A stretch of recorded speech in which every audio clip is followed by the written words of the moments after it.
Fala galera, tudo bem? Sejam bem-vindos a mais uma aula de Geografia do Galera Nota 1000. Sou o professor Horácio Ferraz e vou trabalhar com vocês hoje um tema extremamente importante para o vestibular, que é o relevo do Brasil, o famoso, relevo do Brasil, que é muito comum em todos os grandes vestibulares do Brasil, questões aí falando de erosão, intemperismo, bacias hidrográficas, formas de relevo do nosso país. Lembrem-se que, em geral, nos últimos 6, 7, 8 anos de vestibular, as questões relacionadas à dinâmica da natureza têm representado mais de 30% das questões dos grandes vestibulares, Enem, FUVEST, Unicamp, Unesp e outros vestibulares em geral. É muito importante que você dê muita atenção para as dinâmicas de natureza, para as formas de relevo, terremotos, furacões. Esses temas são extremamente importantes em todos os vestibulares, porque vamos dizer que eles acabam imprimindo um ritmo menor ou maior nas atividades econômicas, Um fenômeno como o El Niño, um fenômeno como um furacão, um fenômeno como um terremoto pode destruir a economia de um país inteiro, de uma região inteira. E é por isso mesmo que os vestibulares acabam tratando muito essas questões no vestibular. Então, começando a nossa aula de relevo do Brasil, eu gostaria de começar a aula dizendo que o Brasil tem um relevo velho, tem um relevo erodido, tem um relevo gasto. Nós temos no Brasil formações rochosas que datam do pré-cambriano, datam do período aí de 4 bilhões e 600 milhões de anos atrás, que são os chamados escudos cristalinos ou maciços, Esses escudos cristalinos ou maciços são rochas ígneas e que também podem ser metamórficas, formadas no período profundo da Terra, há 4 bilhões de anos atrás. O Brasil é representado 36% do seu território, da sua superfície, formada por escudos cristalinos. Muito importante que você entenda que dos escudos cristalinos nós temos os recursos minerais, metálicos e não metálicos, que nós vamos falar na próxima aula.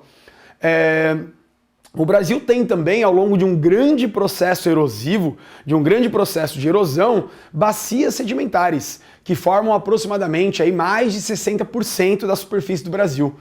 Bacias sedimentares são áreas mais baixas que receberam sedimentos vindos de lugares mais altos, formando as famosas rochas sedimentares, das quais nós vamos extrair o carvão mineral, o petróleo, o gás natural, da onde pode-se estudar os fósseis de seres vivos que viveram há milhares e milhões de anos atrás. Então o Brasil tem uma importante bacia sedimentar aí na região da Amazônia, região do Pantanal, na região litorânea, todas as regiões que receberam e recebem há muitos anos, há milhares e milhões de anos, acúmulos de sedimentos trazidos pela erosão.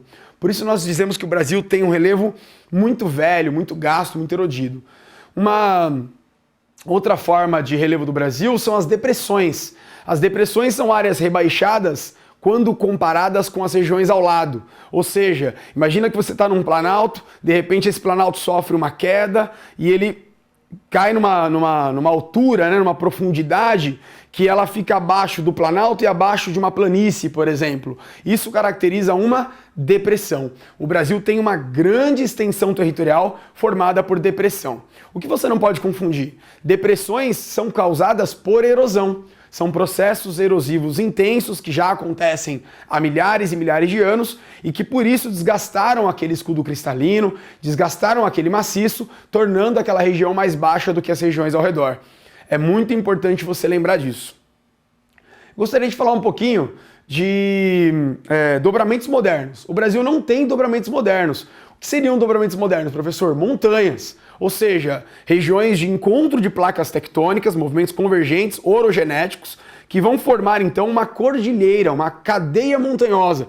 O Brasil não tem. O Brasil tem planaltos que já foram muito altos no passado e que por processos erosivos intensos foram sendo desgastados e se tornaram regiões, em geral, mais baixas. O Brasil tem aí grande parte do seu território numa média de 200 metros, 300 metros em relação ao nível do mar.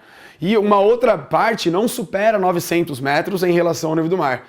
Percebam que o Brasil tem um relevo relativamente modesto, tem uma altitude, né, relativamente modesta comparada, por exemplo, com países que têm montanha, como o Chile, como o Peru, como os países do sul da Europa, como a porção oeste dos Estados Unidos, como a região do Himalaia, que são regiões realmente elevadas e que têm esses dobramentos modernos que nós estamos falando aqui. Só para registrar, bacias, escudos cristalinos formados há 4 bilhões e meio de anos até aproximadamente 500, 550, 570 milhões de anos, bacias sedimentares formadas de 570, 550 milhões de anos até aproximadamente 65 milhões de anos, e por fim, dobramentos modernos, que são montanhas, formadas nos últimos 65 milhões de anos, ou seja, são formas estruturais de relevo que em geral são mais jovens, são mais recentes, quando comparados com o período geológico da Terra. E lembrando mais uma vez, o Brasil então não apresenta montanhas, não apresenta dobramentos modernos. Eu gostaria de falar sobre classificações de relevo. O Brasil tem 3 grandes professores, em geral da USP, que fizeram as nossas classificações de relevo.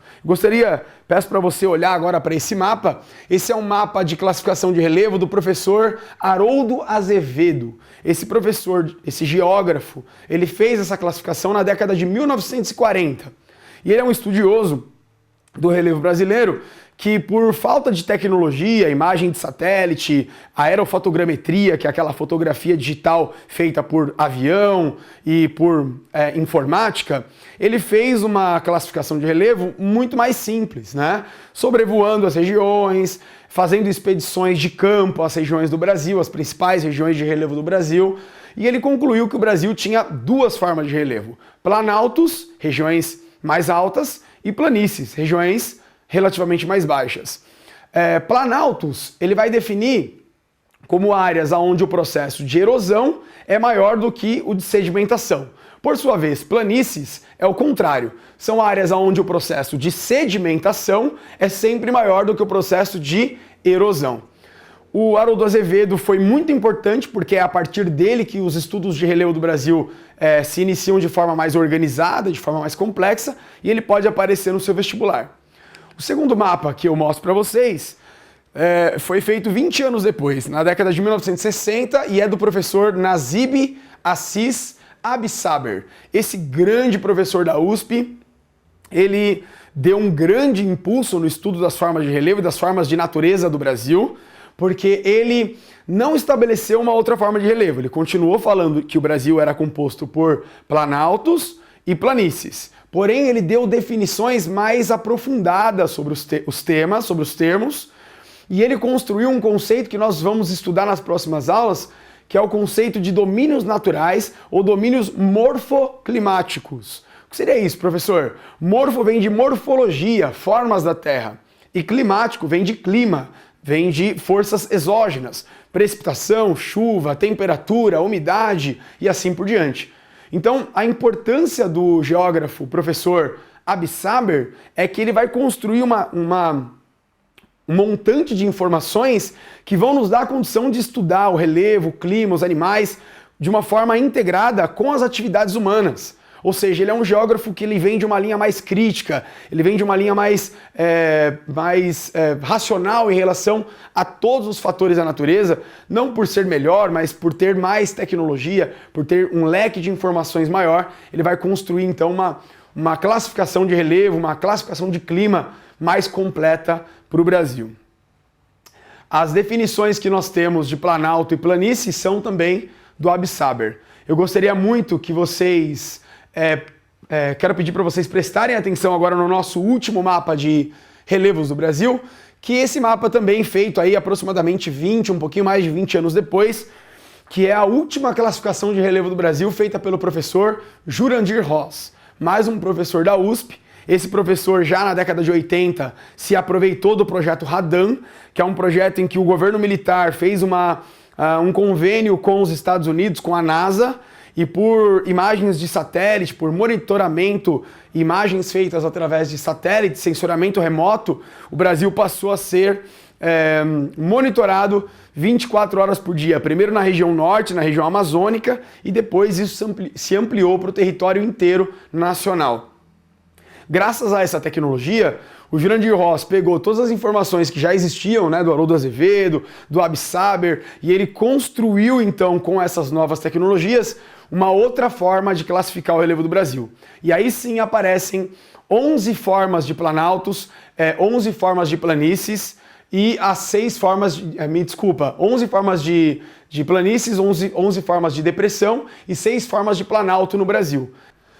Então, o Jurandir Ross, dada o seu leque de informações já existentes e a tecnologia com a qual ele usou, prestem atenção no mapa dele, tem algumas informações de legenda, ele vai classificar o relevo do Brasil em 28 formas, né?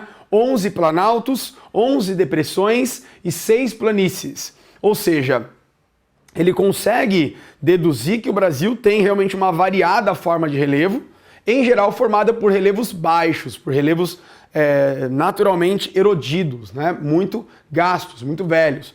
As outras informações que nós temos ao lado do mapa, as planícies, na visão de Ross, são áreas planas com processo de sedimentação, e as altitudes não determinam o que é uma planície, porque eu posso ter uma bacia sedimentária, eu posso ter uma planície dentro de um escudo cristalino, dentro de um planalto. Se eu tenho um rio erodindo esse planalto, pode formar ali uma planície. O que determina a planície não é a altitude, não é se ela é alta ou se ela é baixa, mas é o intenso processo de sedimentação na visão do nosso querido professor Jurandir Ross. Por sua vez, prestem atenção, planaltos são áreas mais altas e irregulares que sofrem mais processo de erosão. Então, por exemplo, se eu estou falando de planalto, eu estou falando de uma área relativamente plana, mais alta e que nas suas bordas, nas suas margens, ela tem bastante acidente geográfico. Ela pode ter escarpas, que são vertentes muito íngremes, que caem em formas geométricas, formando vales, formando depressões ou mesmo indo para uma planície. E nós temos também os famosos morros, encostas, que são regiões muito acidentadas, onde você precisa ter ali cobertura vegetal. O exemplo disso é a região sudeste, né, o Rio de Janeiro, São Paulo, onde você tem mares de morros, né, formando áreas de encostas, áreas muito íngremes, onde se você retira a formação vegetal, você pode ter ali deslizamento de terra, muitos acidentes no Brasil relacionados a enchentes, chuvas intensas, deslizamentos de terra que têm matado e assolado as populações mais pobres das regiões metropolitanas do Brasil. E por sua vez, depressões são superfícies erodidas menos inclinadas. Então, as depressões são áreas de muita erosão que, em geral, são menos acidentadas do que os planaltos. Essa é a melhor definição aí possível para o que nós chamamos de depressão. Gostaria de falar um pouquinho sobre essa imagem, esse mapa que nós temos na tela. Gostaria que você prestasse atenção. Nós temos, então, as estruturas geológicas do Brasil, 36% do nosso relevo formado por escudos cristalinos ou maciços. Mais de 60%, chegando aí a 64%, formado por bacias sedimentares. É muito importante você associar isso com a próxima aula. O Brasil vai ter a região de Minas Gerais e a região do Pará, grandes produtoras de minérios. E a região sul, grande produtora de carvão mineral. É justamente essa relação que você precisa fazer. Aonde eu produzo minérios metálicos e não metálicos? Escudos cristalinos, maciços. Aonde eu produzo carvão mineral? Bacias sedimentares, rochas sedimentares. A nossa última imagem para nós fecharmos a aula, eu gostaria que você prestasse atenção. Nós temos os perfis de relevo do Brasil. Então, perceba de cima para baixo, nós estamos falando aí da região que vai aí do norte da Amazônia até mais ou menos o norte do centro-oeste brasileiro. Ou seja, Mato Grosso ali, Tocantins, Rondônia, né? Pegando aquela região.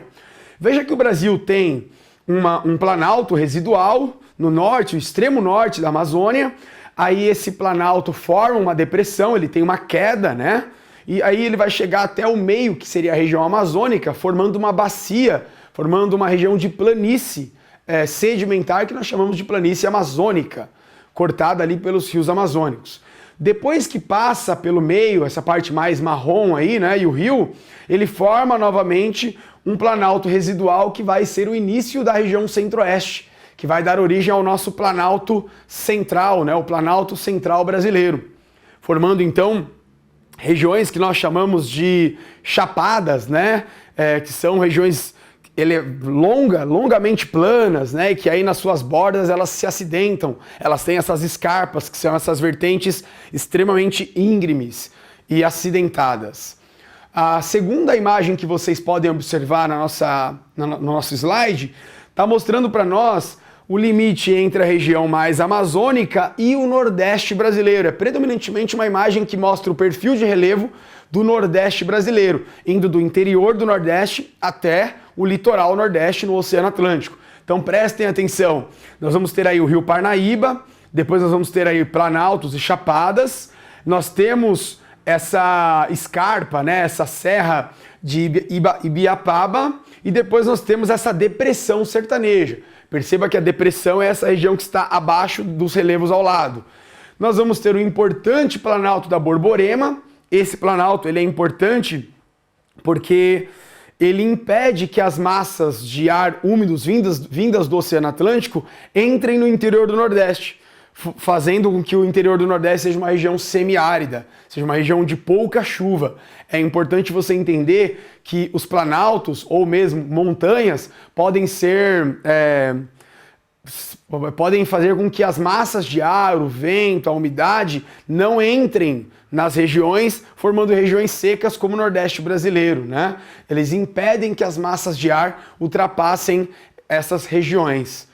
A terceira e última forma de relevo, nós estamos falando aí basicamente do Pantanal, do Mato Grosso, indo até o litoral aí do Paraná, da região sudeste e sul do Brasil em especial. Vejam que nós temos em cinza lá na imagem 3, pessoal, nós temos a planície do Pantanal, que é a maior planície inundável do mundo, uma região que tem rios que drenam aquela região, formando mais de 800 mil quilômetros de extensão, e é uma região baixa, né, de planície, portanto, quando chove nos períodos de verão, aí de muita chuva, é a região de planície inundável que é a maior região do mundo, né, em termos de planície inundável. Nós saindo do Mato Grosso, a gente vai então para uma região de planaltos e chapadas da Bacia do Paraná. A Bacia do Paraná é uma bacia planáltica muito forte aí na produção de energia hidrelétrica. Vejam que a usina de Itaipu, que é uma usina binacional, pertence ao Brasil e ao Paraguai, fornece energia para esses dois países e amplas regiões metropolitanas do Brasil. E é uma região extremamente importante por isso. É um rio que corta um planalto normalmente é uma região mais alta, então esse rio tem uma queda de água muito interessante, dando a possibilidade de produção de energia elétrica, que é um grande ramo de energia produzido no Brasil. Depois do Planalto aí, da Bacia do Paraná, nós caminhamos para planaltos do Atlântico Leste e Sudeste, que nós vamos chamar de Mares de Morros. Quem deu esse nome foi o professor Absaber. Mares de Morros porque é um planalto mamelonar, ele vai formando ondulações cobertas por Mata Atlântica, cobertas por vegetação, e você percebe no horizonte a formação de mares de morros. Muito comum em São Paulo, muito comum em Minas Gerais, muito comum no Rio de Janeiro e vários estados da região sudeste do Brasil. Até chegar na região da Serra da Mantiqueira, Serra do Mar, e cair numa planície que forma o nosso litoral da nossa região. A nossa aula termina aqui, eu espero que você tenha compreendido os conceitos dessa aula. Se você puder, eu gostaria que você participasse das nossas lives, acesse os links do nosso curso, acesse o material, fique de olho aí nas questões principais que aparecem nos vestibulares e até a próxima aula. Um grande abraço, valeu!